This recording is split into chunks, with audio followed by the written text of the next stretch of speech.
Recentemente, mas exatamente há 5 dias atrás, eu publiquei uma nota nas minhas redes sociais sobre a Revolução Comunista de 1917. Nessa nota, eu comento o fato de que Rudolf Rummel, um demógrafo perito em contabilizar homicídios em massa causados por governos, estimou o total de vidas humanas que foram dizimadas pelo socialismo, comunismo ou marxismo no século XX. Só no século XX, 61 milhões de pessoas foram assassinadas na União Soviética, na Rússia, por regimes socialistas. 78 milhões de pessoas foram assassinadas na China. Se nós formos avaliar o que aconteceu em todo o mundo, cerca de 200 milhões de pessoas assassinadas por regimes socialistas e comunistas. Só para você ter uma ideia, apenas na União Soviética, 10 vezes a população de Santa Catarina, o número de mortos vítimas do comunismo. Existem também muitos documentos públicos, de consulta pública, de fácil acesso, e eu vou citar apenas um, para chegar nessa questão da soltura de segunda instância, etc. Esse documento que eu vou ler agora está no livro História Secreta do Ocidente, e diz o seguinte: segundo a comissão de inquérito de Denikin, 1.700.000 pessoas foram assassinadas apenas nos anos 1918 e 1919, e mais de 1,5 milhão de pessoas assassinadas no inverno de 1920. Uma lista de mortos publicada em 1923 inclui mais de 500.000 membros de profissões liberais e intelectuais assassinados por regimes comunistas. Durante essas execuções, quando a munição ficava escassa, quando acabava a munição, os prisioneiros eram levados em fila para os ancoradouros da Crimeia, amarrados em pedaços de ferro e afogados no mar, porque acabava a munição necessária para os comunistas dizimar pessoas. Em 1929, Nikolai Bukharin, companheiro de Trotsky, revolucionário comunista, em Nova York, escreveu em uma carta: não há na Rússia inteira uma única casa em que nós, comunistas, não tenhamos matado alguém. Isso é um pequeno depoimento público do que foi a chacina promovida por movimentos comunistas. Ainda no mesmo documento, os condenados foram soltos para praticar o assassinato de povoados inteiros. Eu vou repetir. Uma das estratégias dos comunistas em regimes totalitários. Os condenados foram soltos para praticar o assassinato de povoados inteiros, não sem que antes os homens tivessem que testemunhar suas mulheres sendo estupradas. Fecha aspas. Esses 3 parágrafos são documentos oficiais do comportamento de regimes socialistas e comunistas. Por qual motivo eu cito tudo isso? Porque no dia 7 de novembro, simbolicamente no mesmo dia da sangrenta Revolução, os togados do STF retribuíram um favor àqueles que os nomearam e derrubaram a prisão em segunda instância no nosso país. O Lula foi apenas um dos criminosos, bandidos, salafrários, corruptos, tudo que vocês possam imaginar, que foi solto. Mesmo que nós tenhamos 3.000 evidências dos crimes do Lula, 3.000 evidências dos crimes dele, 13 casos, 13 processos, 80 milhões de reais de propina, de você que está nos assistindo, dos deputados que estão aqui também pagam imposto, então nosso dinheiro. Apesar de tudo isso, Lula foi solto e, junto com ele, outros também foram soltos. Eu vou ler uma pequena citação do Flávio Morgenstern, um influenciador brasileiro. Ele disse o seguinte: o cara que estuprou uma menina bêbada numa festa de faculdade foi solto junto com o Lula. Um marido ciumento que quebrou o braço da ex-consorte foi solto com o Lula. Um pedófilo que filmou jatos de esperma no rosto de uma criança de 4 anos, solto com o Lula. Neonazista que espancou até a morte um negro gay na Praça da República, solto com o Lula. E o Flávio Morgenstern diz ainda mais: todas essas coisas que estão acontecendo, que envolvem também a soltura do Lula, já estavam premeditadas e profetizadas pelos pesquisadores, pelos teóricos de esquerda. Por exemplo, quem já falou sobre isso? Foucault, Gramsci, os pesquisadores teóricos da Escola de Frankfurt, Leonel Brizola, Mike Davis, Sakamoto, Juarez Cirino dos Santos, Laclau, o filósofo Zizek ou até mesmo o Fernando Haddad.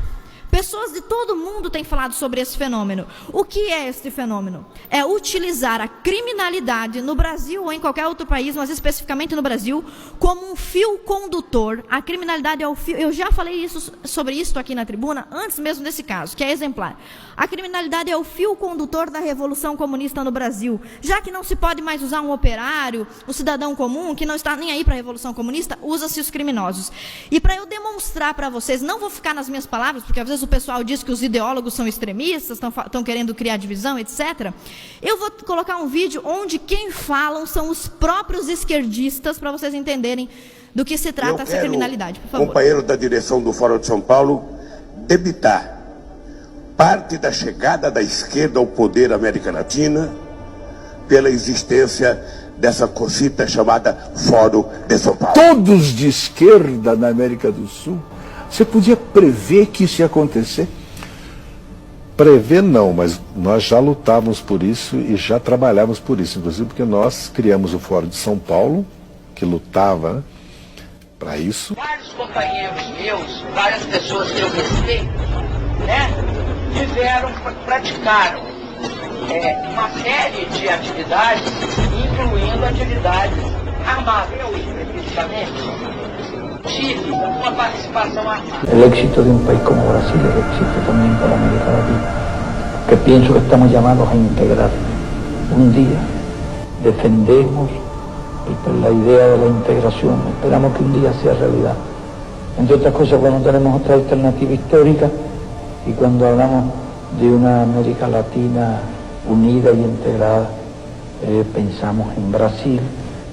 No concebimos el éxito de América Latina sin el éxito de Brasil y no concebimos la integración de América Latina sin la integración de Brasil dentro de América Latina. Me han honrado con sentarse esta noche a oír estas ideas de un soldado, de un latinoamericano entregado de lleno y para siempre a la causa de la revolución de esta América nuestra. Un inmenso abrazo bolivariano para todos ustedes. Deixa eu tirar uma outra dúvida que toda hora aparece, especialmente no noticiário internacional. Fala-se de uma aliança, de um eixo Chaves, Fidel e Lula. Ô Boris, você sabe que isso é no mínimo uma piada de mau gosto. Claro. E eu te aconselho até não repetir isso. Foi aqui. E devemos muito aos companheiros cubanos. Devemos muito aos companheiros cubanos. E o Chaves vai fazer muita falta.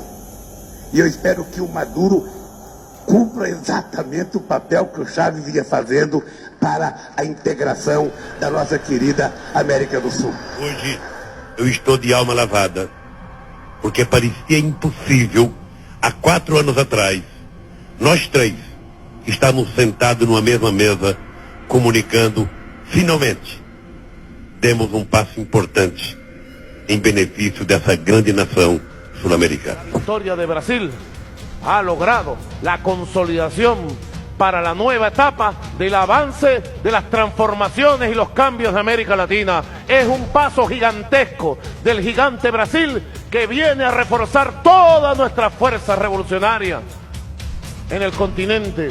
Quería revertir al gran Brasil para después venirse sobre todos nosotros. Aquí lo que va a haber en América Latina cada vez más es revolución. Pela primeira vez, companheira, nós não vamos ter um candidato de direita na campanha.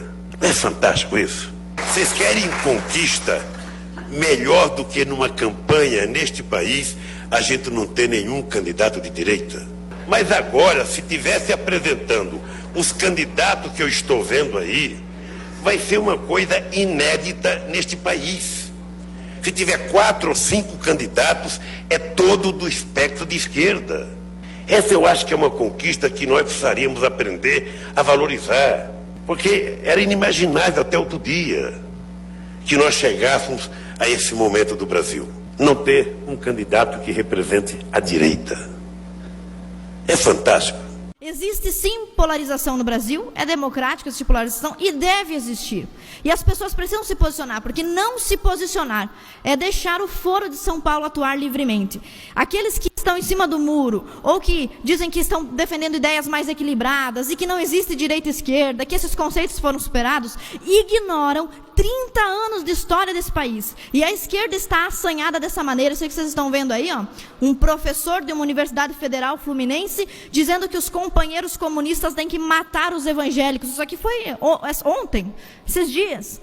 E nós temos um outro exemplo, pode colocar, uma professora de universidade ameaçando os alunos, dizendo que quer quebrar fascista a pau.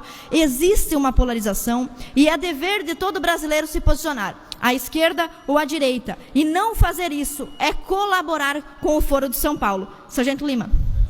Deputada Ana, meu falecido pai, um croata que veio fugido da Iugoslávia, fugindo do comunismo, e ele me ensinou uma coisa dentro de casa e foi o seguinte: ninguém conhece o terror se ele não conhece o comunismo. Ninguém conhece a miséria se ele não conhece o comunismo.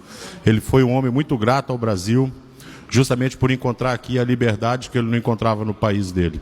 Parabéns, é justamente isso: terror, miséria e destruição.